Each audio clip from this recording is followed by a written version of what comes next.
Not sure I need to spend too much time on this. Howard outlined the situation earlier, and you'll see in square brackets there, I've said see the EA website for more info. I've hedged my bets because it does change quite frequently.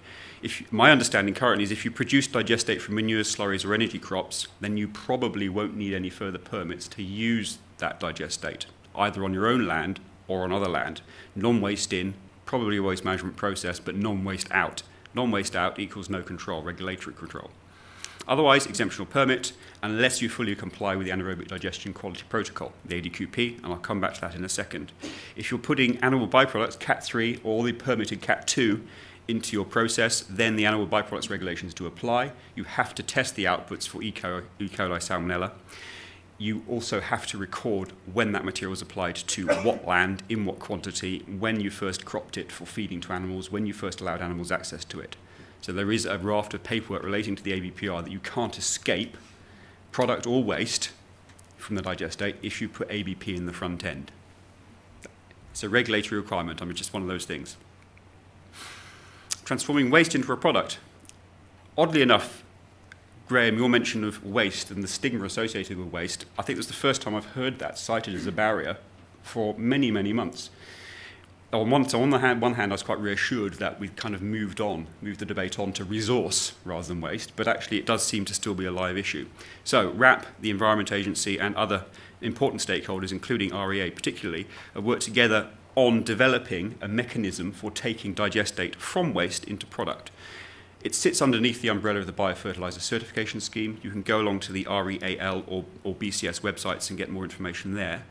But in essence, it works in two parts. You have the approved specification, which in this instance is PAS 110, and a quality protocol. You have to fully comply with both for your waste digestate to become a non-waste digestate. So the PAS covers the inputs, process, and digestate in some terms, and at the moment it covers only whole digestate, the separated liquor, and the separated fibre fractions of digestate. Those can be eligible to become product digestates under this system. We're already looking ahead at secondary digestate products and their waste status. We want some clarification from the EA on, for example, if you strip the nutrients out of your digestate, do they become a waste again? Maybe it may seem to you a stupid question to ask, but it could be a fundamental sort of game stopper unless we get it right now.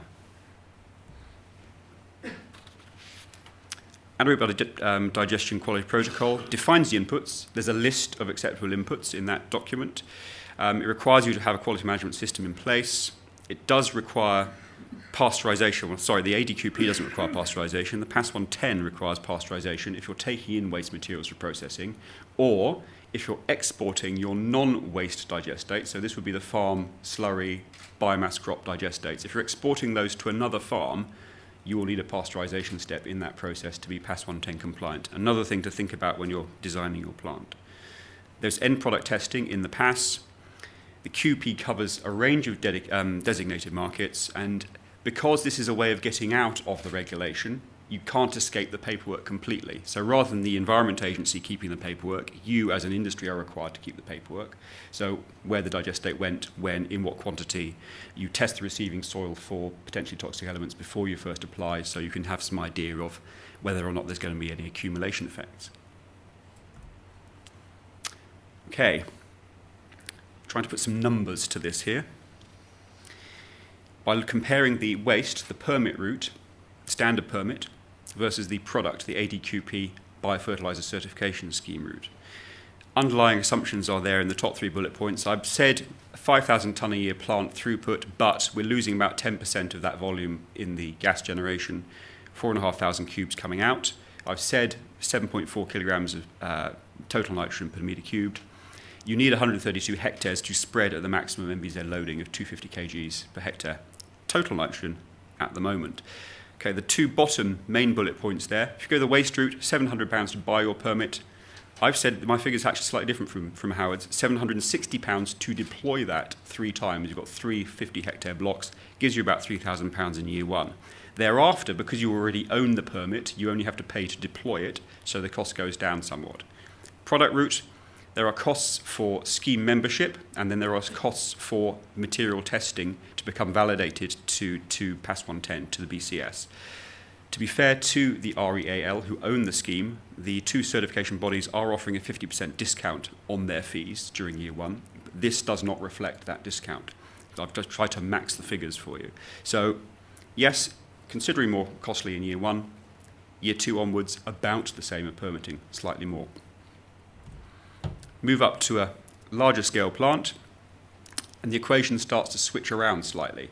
Now it starts to look a little bit more beneficial to go the product route. Not only are you removing yourself from that waste kind of stigma, you are now saving yourself money when compared with permitting.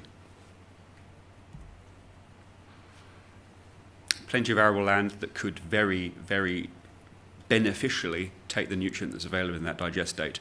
Consider yourselves very lucky. I do a lot of work in Scotland, a lot of work in Wales. Grassland is a much more contentious market for digestate, particularly food-based digestates, than arable land. But that's what they're stuck with. They don't have the switch that you have here. A slide that I pinched from Viridor, just to illustrate the disbenefits of shipping water around the countryside. Whole digestate, 200 grand a year with that number of truck movements. Dry it down, if you can, yes, there will be an energy cost involved. Substantially reduces your vehicle movements.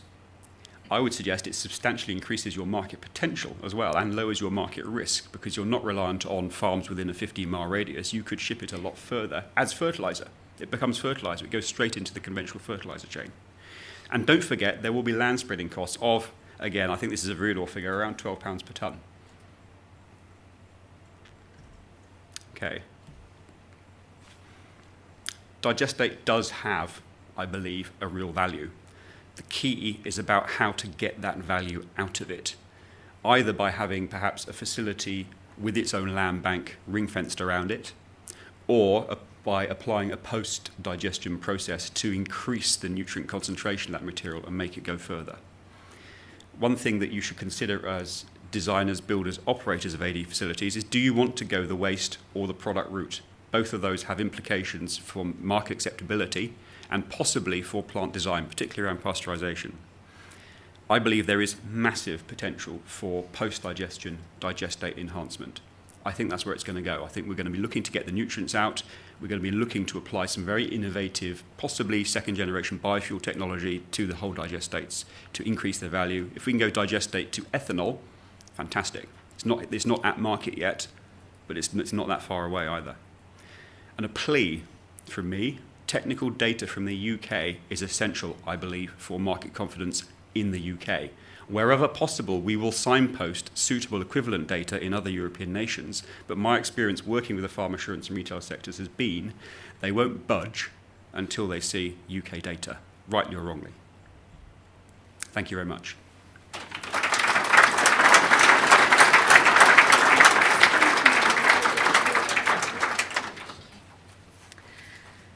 Thank you, David. That was brilliant. If I could now ask John Baldwin, Managing Director of CNG Services Limited, Renewable Energy Association, to come up. Oh, started to panic. Thank you.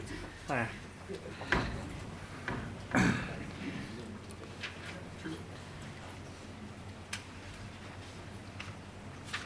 Am I doing the wrong way here?